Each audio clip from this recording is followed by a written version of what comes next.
so happy to be here. As you can tell, trauma and religion is somewhere that I like to spend time in. And I'm just going to show you my tallis, not just because it's beautiful, but because it's one of the ways that I regulate myself when I am living life. So in a Jewish prayer service, we wrap ourselves in a tallis, and it becomes a holding container. Thank you. Yeah. It becomes a holding container for us during our prayer service. And if we think about neuroscience and research that's going around trauma, creating a container regulates the system. And so a lot of my work in developing this talk has been about uncovering the places in the Jewish tradition that already are trauma healed. Dr. Jabbar explained to us a lot of things about the Muslim community that I could say ditto to for the Jewish community. Especially if you're coming from an insular community, an Orthodox community, and things pass over out of those into the more liberal communities. One of the things that's different about me is that I am Middle Eastern. My family is from Syria, and so I come from the Mizrahi tradition, and I do not share the same traits as the Ashkenazi, Eastern European Jews that many people hear about all the time. And so in our communities of Mizrahi descent, we are, our trauma histories are a little bit different, but our PTSD seems to be the same. And so right now there's a lot of talk in the Jewish community about fear of the Holocaust that's showing up. A lot of PTSD around Holocaust, and that came up a lot during the shooting in Pittsburgh, and again, the shooting in New Zealand. For a lot of people, that brought up a lot of triggers. And suddenly we saw a surge of Jews going to synagogue and going to vigils and really feeling afraid. And for many of us now in this generation, we were not in Europe at the time, and we weren't personally affected. But as many of you know, intergenerational trauma is really strong and really loud, and it really impacts us. So PTSD seems to be something that's on everybody's minds. So I can talk about all the lovely trauma that we have in the Jewish world, or I can talk about the tools that Judaism has that many people don't actually think about as tools that can help you as therapists point your clients towards in order to help them regulate their systems. So I'm leaning in that direction. What do you think? Yeah. Okay. Okay. So I gave you a chart here. And the chart, oh, sorry, some people might have to share. I apologize. Can you pass them down? Thank you. So in the Kabbalistic tradition of Judaism, we hold that there are 4 worlds that we operate in. And that is the second to last column, the Kabbalistic 4 worlds model. We live in a physical world, an emotional world, a mental world, and a spiritual world. Okay? And if I use a really simple Daniel Siegel visual of the brain, I have the lower brain and I have the upper brain, and when they are both integrated, when everything's integrated, we are living in healthy alignment with the world. We're integrated, all of our parts are together, we can act in healthy ways. Jewish tradition is all about the word shalom, or salam, which means wholeness, in both Hebrew and Arabic, if you go to the root. And it's all about integration. And so Jewish ritual is all about integration of all of those parts. So I have been studying this four-world model of prayer for my whole rabbinic school, my whole rabbinic education. And it's been really exciting. And then, when Kim called me and said, will you do this? I thought, hold on a second. And I'm studying trauma. I mean, I am reading all about brains and triunes and different levels, neocortex, prefrontal cortex. And I thought to myself, oh, that's the four-world model of prayer.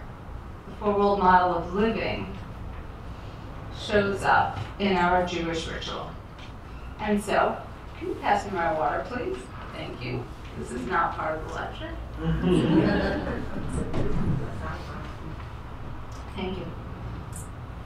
And so, today I want to give you a little bit of a taste of what that might feel like. Okay? So I'm going to ask you to do a little movement. Are you okay with that? I'm very mild.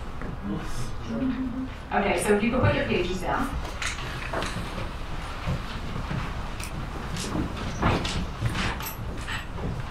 Okay, so the first part of prayer, the preparation part, the part that you say when you wake up in the morning, is all about becoming embodied. And what we call it in Hebrew is Birkot HaShachar. It's the prayers of the morning, the blessings of the morning. And it grounds the individual. And so I reworked these a little bit. So this is what I want to ask you to do. Close your eyes and feel your body in the chair.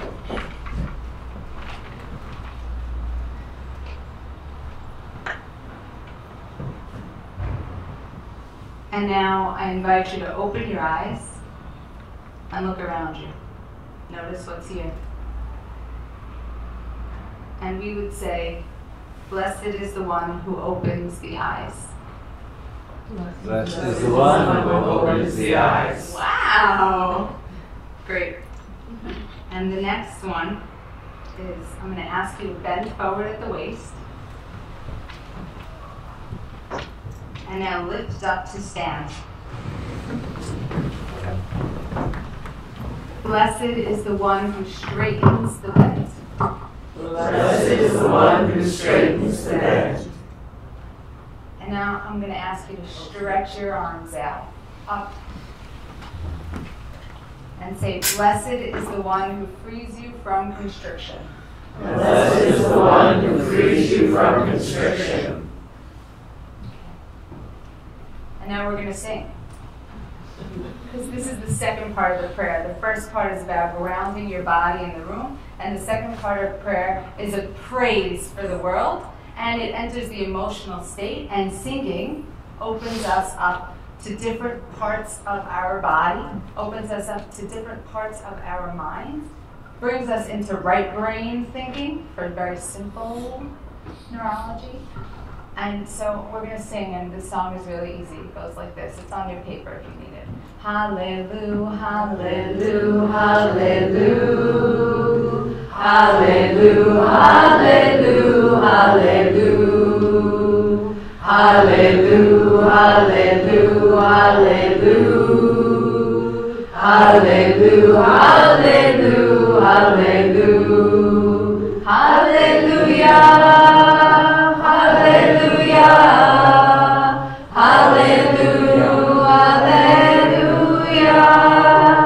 hallelujah, hallelujah, hallelujah,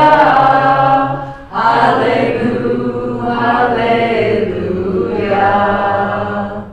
Okay, you are in the second stage of prayer. That is the emotional part. Now we are moving into the thinking part.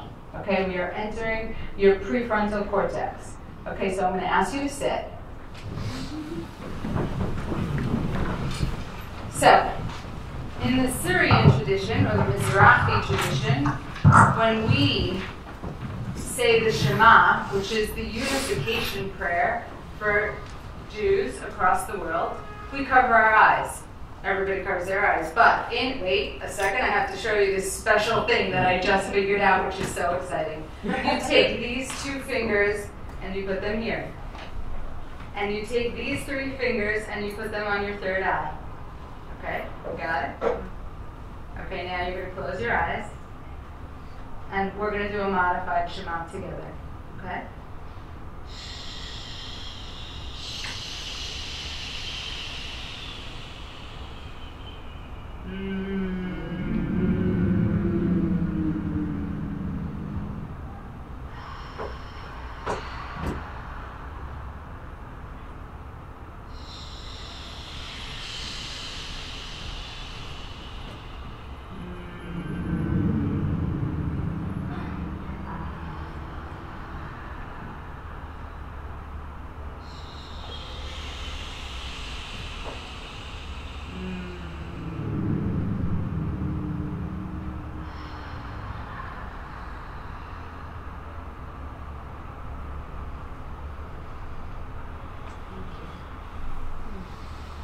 And then the 3rd thing, when we step into that spiritual place, we rise.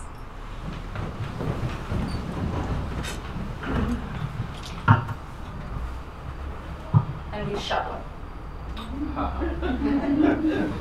Shuffling, that's okay. You're not supposed to know what it is. It's a Yiddish word. I don't speak Yiddish, I'm Syrian. I might speak a little Arabic. But here I'm going to teach you what it means to shuffle. It's a regulation technique. Don't tell the Jews. Okay, you ready? This is what they do. Rhythmic movements. They're praying. Their feet are together, and they're moving their body. And I want you to just allow yourself to get into the rhythm of the movement and let your body move itself. And if you feel comfortable, you can close your eyes, and we're going to go into silence for a moment.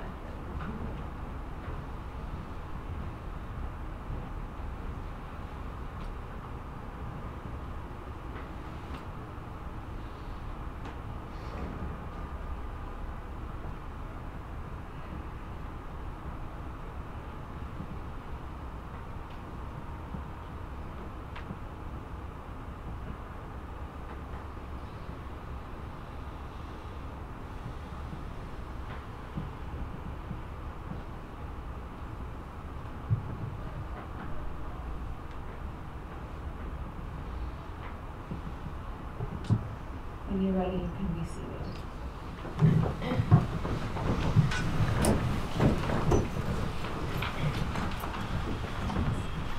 Thank you. Thank you.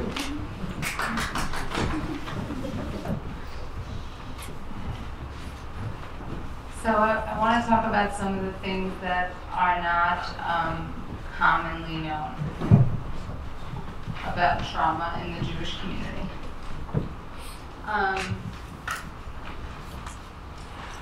Many liberal Jews end up having an education that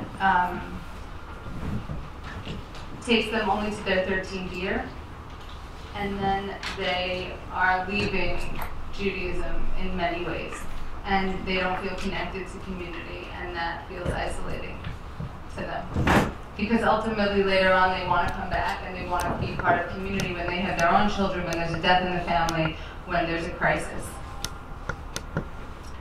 Our perception of Judaism can be painful. And the rabbi from our shul oftentimes says people have PTGD, post-traumatic God disorder. Because even our experiences with clergy can be traumatic.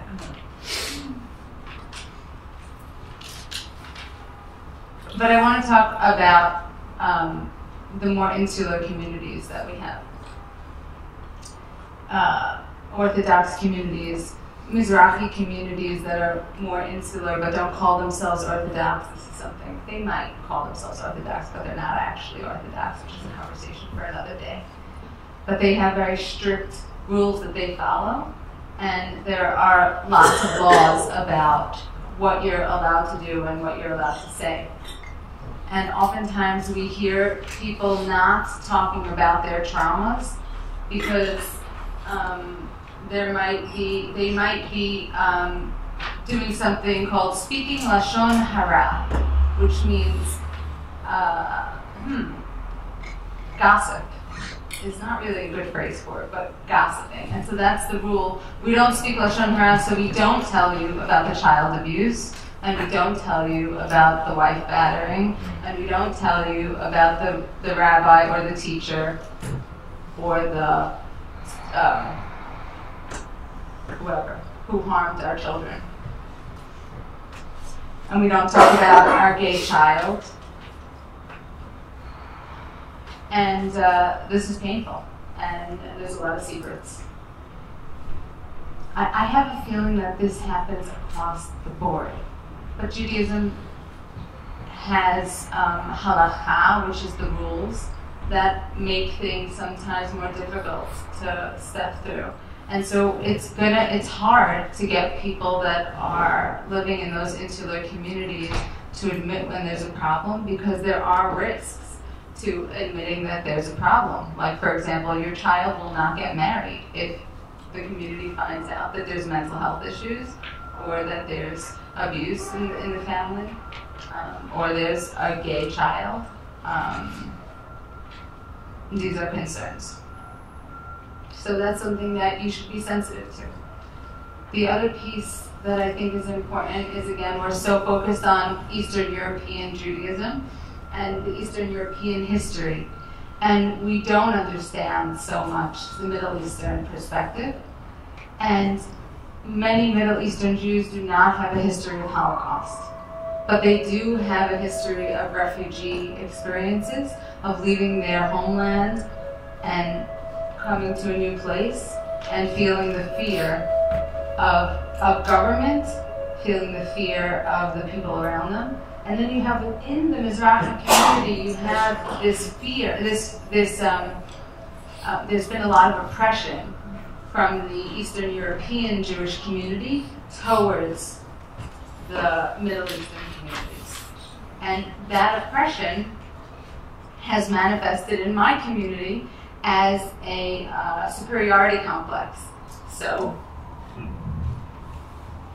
I grew up believing that I was the greatest Jew in the whole entire universe, and the Eastern European Jews, I knew that this was some superiority complex, but I couldn't figure out the root of it until the other day when I was interviewed for a talk about Mizrahi women, and I heard the recordings of other women.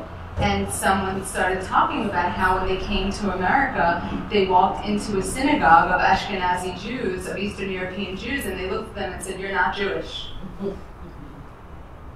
So there's this kind of a pain that community is holding.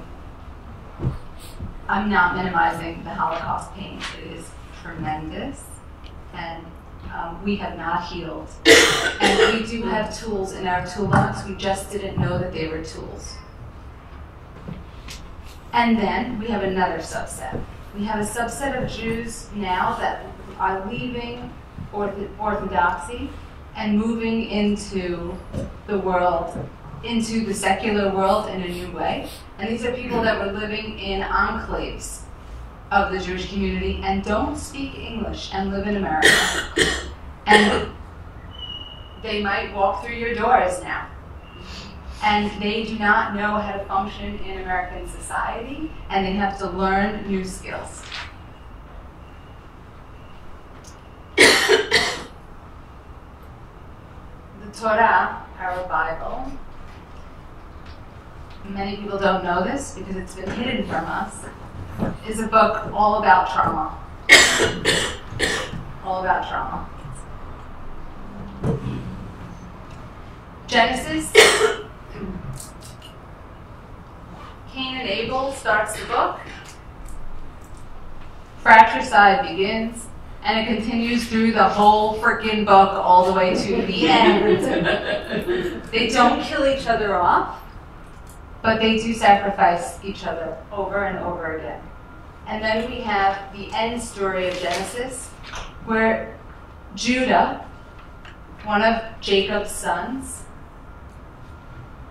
goes back to his younger brother Joseph, who is now the viceroy of Egypt, and apologizes for throwing him into a pit and then sending him down a enslaved path into the bowels of Egypt.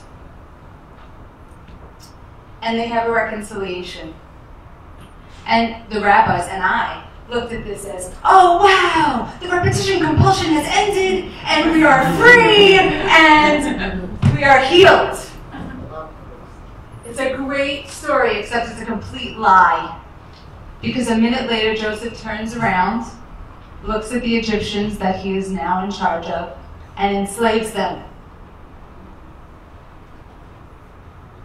And that intergenerational trauma moves on again. And now, because he's a leader, because he is not just a father, which is painful enough when fathers are dealing with intergenerational trauma, but when you're a leader and you have power like that, and now you can enslave a whole people, when we open up Exodus, the Jews are dealing with that. And God takes the Jewish people through out of Egypt and frees them. And growing up, I got really annoyed because those Israelites, not Jews, excuse my language, they were not Jews, they were Israelites. Those Israelites are a pain in the butt. Be nice. They're a pain in the butt. And God is like, why aren't you doing the right thing? And God has to recognize that they've been traumatized. They're traumatized over and over again. And eventually, God realizes that God's going to have to change God's tune. They're starting to uncover the fear of admitting that our patriarchs might not have been the greatest of people. And they're starting to see them as they really were. Now, this is a gift for us as therapists. Sorry. Because now we can start to use this text as a tool to show our clients what it means to live with trauma.